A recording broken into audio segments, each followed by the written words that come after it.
Welcome to the Misfit Squad podcast, where we invite you to embrace your difference and to discover a spectrum of possibilities and change what's wrong about you into what is strong about you. Hey everybody, welcome to today's podcast where we're still talking about relationships, and today we're going to talk about your relationship with caring. So, the power of caring. Have you ever considered that there's a difference between caring for and taking care of? Have you ever wondered what is true caring? There's a huge amount of power in caring. However, most of us don't ever acknowledge how much we actually care. So here's one perspective on what caring actually is. When you take care of others, you do things for them. When you care for others, you allow them to be what they choose. True caring is the willingness to allow somebody to be exactly what they are, choosing to be. So I'm going to say that again. True caring is the willingness to allow somebody to be exactly what they are choosing to be. Taking care of somebody is trying to change them into what will make them better. And that follows on what we talked about yesterday when we were talking about the 5 elements of intimacy and allowance. Yeah. So true caring, allowing someone to be what they're choosing to be. It's allowing someone to have infinite choice, no matter what that is, and allowing them to make the choices that they would like to make, even if it might hurt them. It's that willingness that so many times it gets misidentified and misapplied, like caring does, that we think, or other people think, that caring means, okay, I'm going to try to stop you from doing something that might hurt you. Yeah. And if I can't stop you, then I'm going to judge you. Like I'm going to align or agree or disagree, resist or react to what you're choosing because I really care about you. But that's actually not caring. That's taking care of someone and trying to make it better for them and trying to make the choices that they make right and correct in your point of view. I'm going to point something out because you said when you were talking about taking care of, you said make it better for them. But when you're doing taking care of, you're actually trying to make it better for yourself. That is true. With total disregard for what's better for the other person, but hidden under the guise that it's better for the other person. Exactly. Right? Right. So, yeah, a lot of times, like in our families or in other maybe significant relationships or whatever it may be, something goes down, and or like a lot of people have grown up in families where people start yelling and screaming at each other. And then they get to like, I'm yelling at you and screaming at you because I love you, because I want you to get this. And then we take that as actual caring. You know, I can't believe that you just used that exact example. And just for everyone listening, we have not talked about this before. Like we didn't plan to talk about this when we started this podcast. But one of the things that I've really noticed lately, because I've done a little bit of trips with people and families that I don't normally like go, you know, because I'm little Miss Homebody, never leave the ranch, right? So I've gone out and done some things, and it really struck me this year how horribly people treat and speak to each other in families under the guise of like love and caring. Yeah. Like horrible name calling, horrible, blah, blah, blah. And I'm just like, that's not nice. But it's part of like this whole like caring communication that people have gotten like confused and misidentified and misapplied. Like, yeah, I'm horrified by it, honestly. I came back from a particular thing and I was talking to someone. I was like, I'm horrified by what I witnessed. That's supposed to be this like loving, caring situation. And it was like pretty abusive. That's the entrainment that we get into. And that's what we're talking about, the misidentification and misapplication of what actually true caring is. And then we go out and we perpetrate that on other people thinking that we're actually caring for them.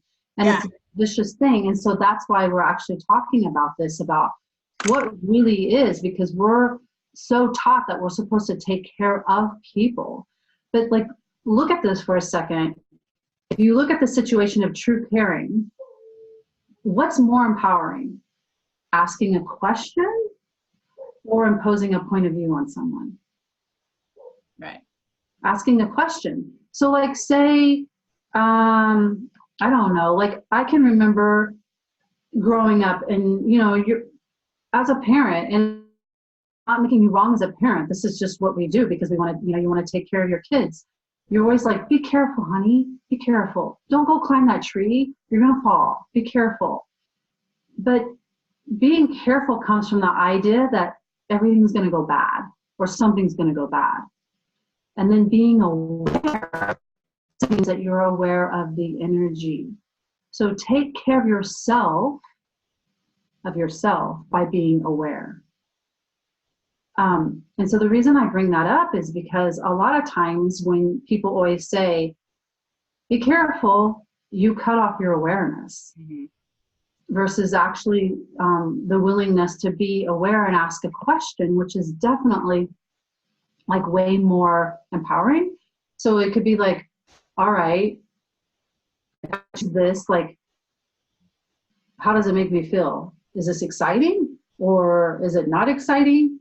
Is there a heaviness about it? Is there something that I need to know here? That's like actually being aware, which is actually being true caring. Well, yeah, another example. I was teaching a horseback riding lesson this morning to a couple of new kids, and the parents were like, be careful, be careful. And I was like, actually, what I need them to be is really aware. The horses are big, they can move around, and in order for everyone to be safe, I need them to be aware of everything that's going on around them and pay attention to that and respond to that more than I need them to be careful. Yes. Right? And if you think about it, being careful, we've all had a moment where we're like, someone says, be careful. And then suddenly we're all like, oh, you feel like scrunched up kind of, and like not sure what to do. Whereas if like, you're just like, oh, I have to just be aware of what's going on. Can you perceive, like, that's such a different, could you perceive the difference between like the crunchy and the, right? Yeah. So as an example too, I remember this story of like a teenager. Somebody told me this about a teenager, and their mom was always saying, be careful, be careful, be careful. And then I think she called her dad or something and was like, this is driving me crazy. Mom is always telling me to be careful.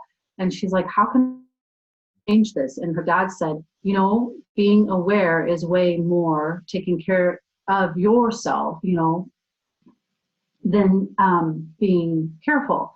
So he just said, be like what you just said, be aware of the energy of the entire situation, which then changed things for her. And then later on, she was at in college, and she was at a party, and it was late, and there was only 3 girls at the party, and all these guys showed up. She got the energy of the situation, and she called her dad, and she's like, hey dad, call me right now on my phone and tell me I need to come home. She's like, I need to get out of here. Tell me I need to come home. That's her being the awareness to care for herself. Yeah.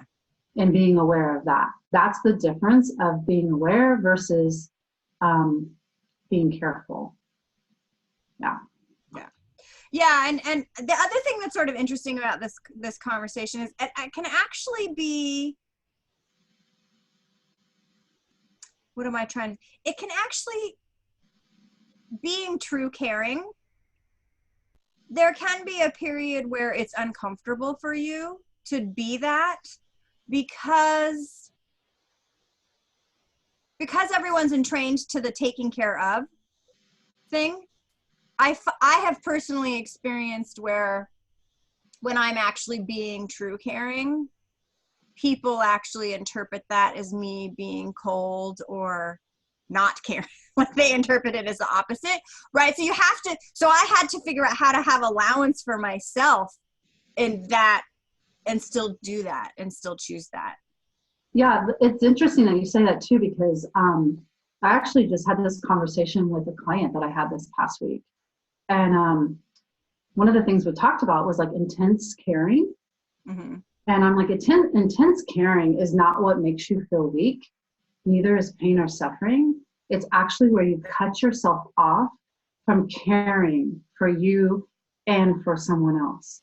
So it's easier for us to cut ourselves off than to acknowledge how much we truly care. Like, when a situation comes up, you'll be like, oh, I don't care. I don't care. But that's not true. You can't stop caring. If you're listening to this podcast, more than there's someone to stop. So like if you have to say that again because you sounded like an android. But I think it was important, which is why it was androidy. So what we heard was, if you're listening to this podcast, so pick up from there. Oh gosh. If you're listening to this podcast, then you actually probably care an immense amount. There we go. And you probably care more than you are willing to acknowledge that you actually care. And what we do is we cut ourselves off from our own caring and our caring for others. And a lot of times, because either we can't receive how much we care or someone else can't receive how much we care. We try to separate from the person who we actually care the most for, whether that's ourselves or someone else. So one of the things I was saying is actually, we talked about last week too, about pushing down your barriers. And basically really just, if that is up for you in a situation, like in a relationship, whether that's a coworker, a family member, an intimate relationship, a child, you can say, you know what? It's really tough for me to say this, but I just really adore you. I really am grateful for you. And I care so much that it actually sometimes hurts, especially when I feel like I'm not being received, or I'm not receiving you're receiving you, or you're not receiving me. And that's when I see myself separate. So just actually saying that alone can change the situation. It's admitting to kind of like what the elephant is in the room. Yeah. You know, I had a situation recently. I was out with a friend of mine, and she was having, relationship drama actually. And we were in a very loud, very crowded, very public place, and drama was ensuing. And she was upset and started crying. And everyone around us started like patting her on the shoulder. Oh, honey, don't cry. He's not worth it. All of this stuff. And I just stood there next to her with my hands in my pocket, being space, not saying anything, right? Because actually, that's a good example of like the true caring of that situation was allowing her to experience her emotions that she was experiencing. All of those people projecting all of this stuff about how she shouldn't be upset and she doesn't need to, and he's not worth it, and men are mean and whatever, wasn't helpful. Right, it's not. It's not helpful. It's imposing a point of view like we were talking about at the beginning, and that's actually trying to take care of someone versus caring for them. Yeah. And I'm pretty certain that my willingness to be there, it was uncomfortable for me to not participate in the trying to make feel better with words, right? But she did sort of get it together, and I actually think that my willingness to stand there and just let her cry next to me and, have it allowed her to get it together. So. Yeah. I just want to say one more thing before we kind of round up the podcast for today. Besides, because we're talking about your relationship with caring. So this not only applies to your relationship to other people and yourself, but this also applies to your relationship with your body. You also have to care about your body. And a lot of times we assume that we're taking care of our body by popping a certain herbal supplement or eating a certain way or exercising regularly without actually asking a question of what is true for our body. So caring doesn't come from a decision or a point of view. It actually comes from asking your body a question of what it desires and be willing to honor that request. Yeah. Didn't we have like a little mini exercise we want to do to wrap things up? Do we have time for that? Let's do that. You lead it. We can do this. Yeah. We could just really quick. Okay, cool. So this is kind of like a power of caring exercise. So what you can do is actually right now, think of somebody or something that you're really upset with or frustrated with, or have some disparate energy with, and get that energy. And now I want you to expand it like really, really big, bigger than the size of the room you're in, like expand it way, way, way, way, way, way out. Get like as big as the United States and even bigger. And keep going.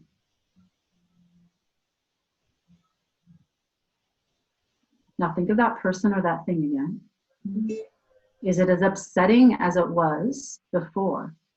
Because what happens is sometimes when you expand something like an upset or a truth, it's not true.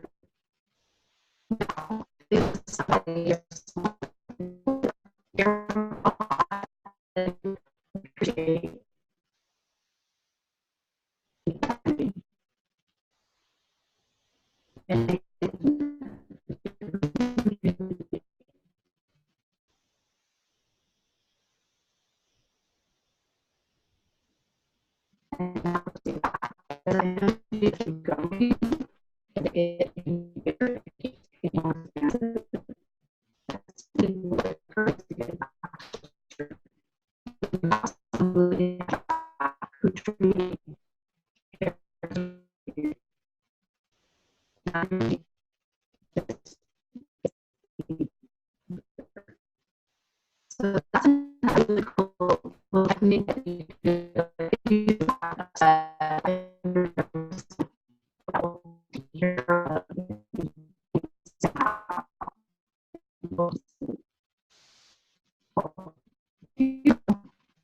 That helped you guys understand a little bit more about what the power of caring is about.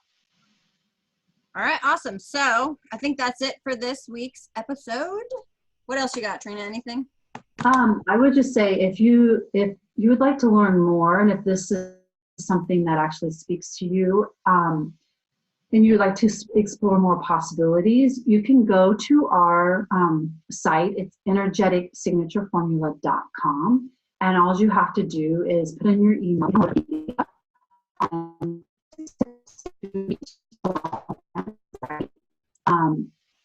And that's all you have to do, and you get a free PDF. So just go to energeticsignatureformula.com. Awesome. See you next week, everyone. Bye. Bye, guys. Thank you for listening to the show. Our target is to make your awareness easy to use and to acknowledge the power of not fitting in. If you enjoyed this podcast, please subscribe to our channel on YouTube and share it with someone you know. Why fit in when you were born to stand out? Embrace your difference. Join the Misfit Squad.